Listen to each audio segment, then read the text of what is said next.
So welcome with me, Mr. Olakunle Kasumu. Good evening, sir.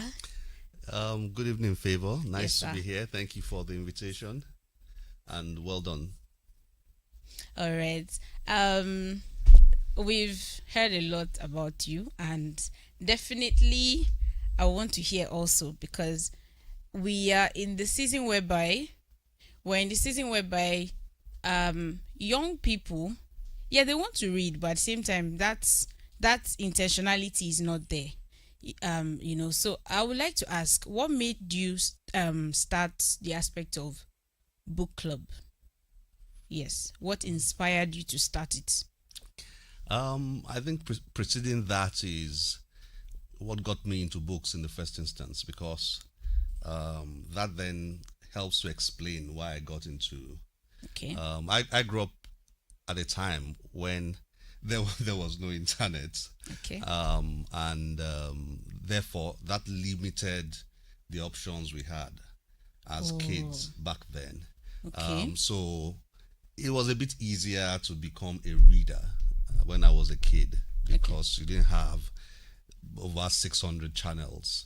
Hmm. At your cable TV came in many years Okay. after. Okay. When I was growing up, it was all analog, and the number of TV stations you had, the options you had were fewer.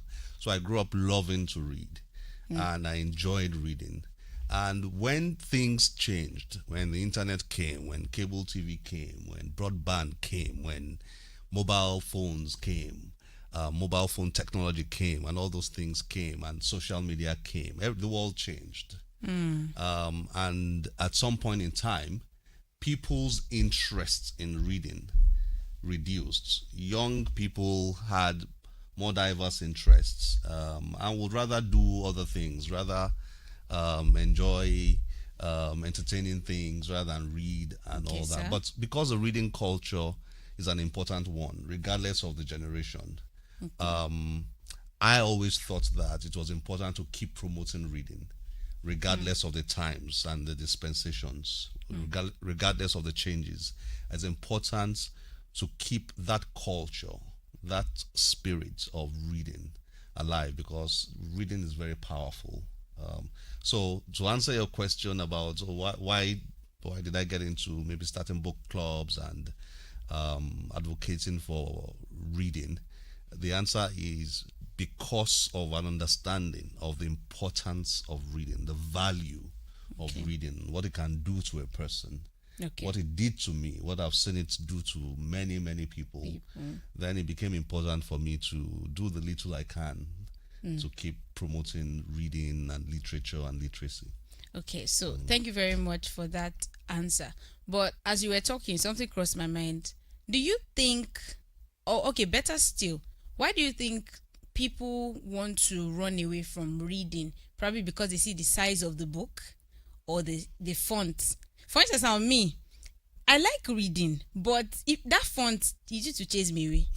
I'm just being honest. That thing used to chase me. So if I see it's small and I see like if it passes 200 pages or more, I'll just I'll just leave it. But why do you think people want to leave that aspect? Is it because of the size or they feel like, well, reading is just there? Um, that's a good question, Favor. First of all, let's establish something. It is not that people don't read. People say, "Oh, Nigerians don't read." I totally, completely disagree. That people don't read. People read. The question is, what do they read? And when you turn on your phone and you go on social media, on Facebook or Instagram or X or whatever, you are reading. Most of it, if you're not watching a video, you are reading. Very So true. people read. In the cities, in the rural areas, those who can read, people read. They read on their phones and all that. So the question is, what do people read? But I mean, your question, I guess, had to do more with the traditional book. I mean, 200 pages of a book and all that. I think the answer to that is also because the times have changed.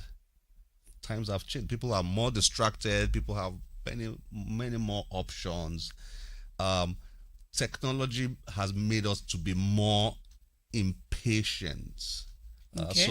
So if you look at the kids of nowadays, they're staring at a mobile phone, and the characters on your typical phone It's interface, showing. they are moving fast. If you look at So the it games, catch their yeah, if you look at attention. the games they play, the characters are moving fast, moving very fast. If you look at the games they play, the things they watch, the characters are moving fast. So their eyes are darting from one character to another, from something to another. And while you are watching that, something else pops up. You click on that, move to something else, and something So else pops up. it shifts Yeah, your somebody sends you a concentration. link, you quickly click on that, you quickly check that. Another person sends another link, you quickly. Yes. So we have become a people that are impatient, that our minds are constantly moving, and these are contradictory to what it takes to read a book, because a book requires steadiness of the mind. It requires focus. It requires you following line, word after word, sentence after sentence, line after line. That's what a book does. That's what is required to read a book. But if you have grown in a culture where your eyes, since you were a kid, your eyes were constantly darting from one character to another, from one link to another, from one video to another, Yes. from and all that. If you've grown up like that, it becomes difficult for you to focus. Not just on a book, by the way. It becomes difficult for you to focus generally, because most young people these days struggle with the idea of focus. It's a big challenge, and it's because of, I believe very strongly, it's all linked to that culture of um, constantly moving from one thing to another, having many options. Like I told you earlier on, we had just 5, 6 TV stations that got switched on at 4, got switched off at 11. 11 p.m. Yes. So now, I mean, I don't know how many people watch. I mean, you turn on your cable TV. A lot of people are not now even moving away from traditional television boxes to their mobile phones. They're watching TV on their mobile phones now, and they have countless options. Countless. You see a young person now, he will tell you that he's watching about 10 series Yes. at the same time. He's watching about 10 series at the same time. So he watches one episode, one series. He watches 2 on another series. He switches to another series, and so on. So that is what is happening now. So the mind, it finds it more difficult to focus in the world we live in right now. That's why you struggle to read 200 pages. That came very, very subtle. No problem. I accept. But it felt like you already knew the next question I was going to have, because I wanted to say that which is winning now? Having the hard copy of a book or reading ebook? Which is winning? My observation or the statistics. Okay. I don't have the figures, but I do check, regularly. There is the interest in ebooks is growing very, very fast globally. It's growing fast, but people all over the world, many people all over the world, still love the traditional books. So I agree. yes, yeah. So contrary to predictions a few years back that traditional books will phase out, Okay. it's not happening that much. It's happening, but the pace is not as fast as As predicted. predicted. Yeah, so a lot of people still enjoy the good old physical pages. Either you are doing that for casual books, general readership books, or you're doing that for academic books or professional books. So there's still a lot of people around the world who still like traditional books, but the interest in ebooks is growing very fast because access to technology is increasing, access to the internet is increasing at a very fast pace, all over the world. So naturally, people are more inclined, getting more inclined Yes, with to. the ebook. Now, looking at the aspect of schools now, what do you think parents and schools, what role do you think they should play in terms of making people get used to this reading culture? Because a lot of times, maybe parents go and pick their children from school, they get back, do their homework, eat, and then go to bed till the next. What do you think their role is in making it better? Yeah, I think it's a very important role they have. But it starts with parents and teachers, Okay. educators in school. It starts with a deep understanding of the value and impact of reading. That's where it starts. Once that conviction is there, then we move to what can they do. What kind of And what can they do majorly has to do with helping them develop interest from very young ages, and helping them sustain such interests, and creating the kinds of environments that also encourage or encourages such interests. Here's what I mean. A few years back, I was in the U.S. and I went to the Library of Congress. The Library of Congress is the National Library of the U.S. Just as Okay. you have a National Library here, you have the Library of Yes. Congress in the U.S. And I saw some kids, secondary school, high school kids, driven there. They dropped from a bus. A lot of them. I was curious. So I asked one of them, like, "What are you guys doing here?" And said they're there because it's compulsory. I said, "Oh, really?" He said, "Yeah, that they have to come here. It's part of their studies, and certain scores are linked to that visit." So you go to Wow. the Library of Congress is a mind-blowing place. Wow. It's mind-blowing. It's in DC. It's not just a place where you find millions of volumes of books. It's also a place of history. So Yes. so you go in there. First of all, the building is fascinating. Then you can explore the books. Then you can explore history and all that. So they take them there, Okay. and they study. They observe, they take notes and all that, and it's part of school. Now, we have not done a lot of that in Nigeria. So we're very stuck on curriculum and all that, but we have not yet merged what kids are studying in school with life Life out there. If you get what I mean. Yes, I So totally understand. we want children to learn history, but we made history dull. We want them to read books, but we made reading books dull. We made access to books difficult. Our libraries are not beautiful. If you see some of the libraries around the world, they are don't look really attractive. Yeah, you go to some places and you just want to cross your legs, get a mug of coffee, and read. And it may not even be the book. You just want to stay in that environment. So those kinds of things we need to do. The things that we want young people to get involved in, we need to find ways of making them more interesting. I use the example of history again. Yes. It's not just about you want them to learn history. Take Yes. them out to historical sites where they can learn about history. History itself. Yeah, convert the experiences of your society into education. If It could be inside a book. so those are the kinds of things that we need to start doing rather than just carrying sticks and saying, "Go and read your book, go and read your book." Nah. Okay, so because I'm really enjoying this to know more about it, because I've heard a lot of children say they actually want to read, but sometimes they don't just. It's not. They don't feel like, because Yeah. they don't used to do it. That's why I had a conversation with somebody, a very young girl. She said, "Oh, she likes writing." And I said, "Have you written a story before?" She said, "Hey, I wanted to, but there's no money." At that age, I said, if this girl is saying this at this age, maybe there's something she has seen and we don't know. Yeah. So how do you think, how can we encourage that stronger reading culture in our communities? This may sound like a cliche, said 1,001 times and then become something people just say, but we really need to start from when kids are very young. I have two kids, and when they were very, very young, first of all, there were a lot of books in our house. Okay.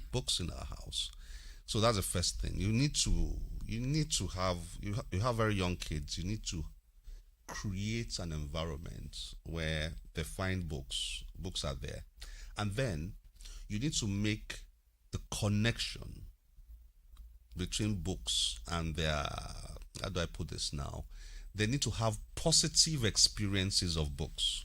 So my kids loved to spend time with me, right? Okay. And part of what I did was when I was with them, I would talk about books or read books. Even when they want to go and Yes, so sleep. so they had positive memories, positive connections, Okay. in their minds. Dad and books. They love dad.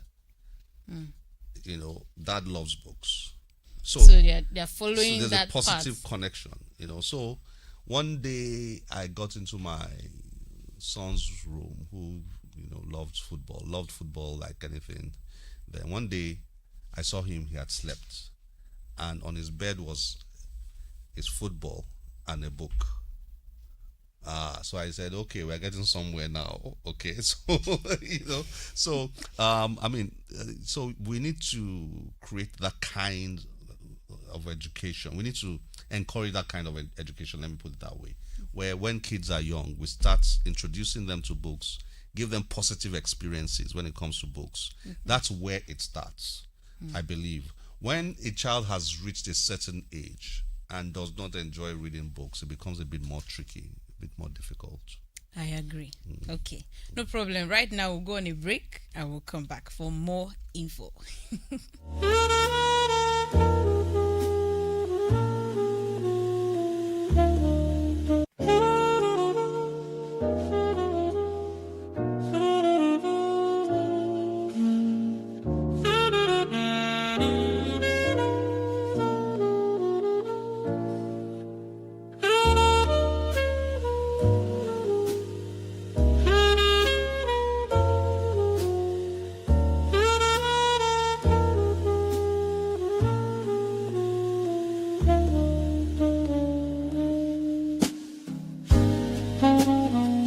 Your station, your heartbeat. Oxygen FM 96.9 Ibadan.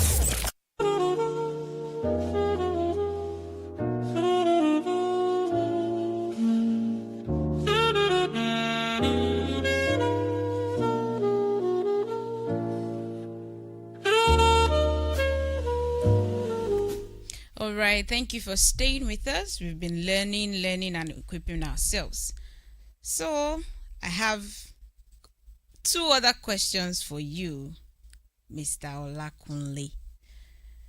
Yes. The first one that I would like to ask is, what exactly gives you hope for the future of reading in Nigeria? What gives me hope? Yeah. That's a very. What gives me hope? Well, I mean, Dum Spiro Spero. Remember the old saying, I live, I hope. Or what the British turned into, where there's life, there's hope. So I think as long as we live and breathe, we have to, stay positive about Nigeria, that things will get better. You see, when the environment is better, it becomes easier to read. Reading becomes more difficult when most people are trying to survive. It's a very obvious theory. When the conditions are not right, people find it difficult to read. I'll give you one small example. If you enter a typical bus in Lagos Okay. or Ibadan or anywhere, the buses are cramped. Small bus, 4 or 5 people on the row. Hot, traffic, road is bad, bumping. How are you ever going to read in that bus? Who thinks about reading in those buses? It's very difficult. Behold. But if you are in Europe and you are in a nice bus where it's spacious, there's room, there's space, or you're on a train, and you can sit down and pick up a book and read. By the way, the reading the the loss of interest in reading, by the way, I should say, is global. We're just talking about degrees. Degrees, it's just more of a serious thing here. Now, and part of it is because of our living conditions. Okay. So, in that kind of scenario, it becomes more difficult to read when you are trying to survive, when the circumstances around you are difficult. So, back to your question. If we are hoping that Nigeria will get better tomorrow, if we are hoping that things will get better tomorrow, it will impact on our environment. It will impact on our standard of living. It will impact on our earning power. Yes. It will impact on homes. There will be more electricity supply. You're not going to switch on the generator. You're not, you don't have light half of the day, and all that. Those things are out. When those things are out, reading becomes easier because all those obstacles have been removed. So as long as we are hoping that Nigeria will become a better place, as long as we are dreaming that Nigeria will become a better place, then the chances of people developing more interest in reading then becomes one we can hope for. It can be high chances. Very important. Very important. Okay, so my final question would be, what final message would you like to leave to our listeners right now? Because I personally feel like a lot of people need to know the importance of reading and how it impacts us. Yeah. Well, while I have said that conditions can be argued to be a reason why we are not reading, tough living conditions, tough economic conditions, difficult circumstances, and all that, I will flip it and make that my final note. Okay. In reality, despite what I said earlier, I don't think people are not reading because of the way Nigeria is. I think Nigeria is the way it is because people are not reading. Now, let me explain what I mean. You see, the mind, what reading does is reading changes the mind. The perspective. Yeah. Yes. Reading molds the mind. And the state of our minds determines the state of our lives. It may sound like some motivational line or whatever, but think deeply about it. Your environment, your entire life is a product of your thinking. That's why Toyota says good thinking, good products. Yes. Now, so it's the state of our minds determines our outcomes. So what I will leave with listeners is commit to learning more, commit to educating yourself more, be intentional about empowering yourself more. And one way, not the only way, by the way, one way of doing that is reading. When you read more, when you read the right type of things, the right types of books, etc., you are developing your mind, you are developing yourself, you are growing in your mind. And once you are growing in your mind, once you are developing your mind, then your life will begin to change. It's a very powerful principle. If you think deeply about it, what are you thinking about money? What are you thinking about relationships? What are you thinking about work, about your professional life? What are you thinking about? How do you make choices? All those things are determined by the quality of your mind. And to improve the quality of your mind, dedicate yourself more to learning. And one way to learn is reading. So dedicate yourself more to reading. And then that will impact very positively on your life. Thank you so much. Even me, I've learned. I'll not lie. I've learned my perspective about reading. It will change. I like reading, but if the book is so big, I'll put it on one side. But now it has changed. Honestly, thank you so much. It's been an enlightening conversation this night. I say a very big thank you. A very, very big thank you for sharing valuable insights. And thank you to everyone that they are listening out there. You've heard already. Start reading. Start reading. Every step towards learning is a step towards growth. Thank you once again for listening. I remain Favor Akinriola on Oxygen FM 96.9. And your name? Kunle Kasumo. Thank you, Favor. Thank you for the invitation. It's been a pleasure. Thank you. Yes, thank you. Your station, your heartbeat. Oxygen FM 96.9 Ibadan.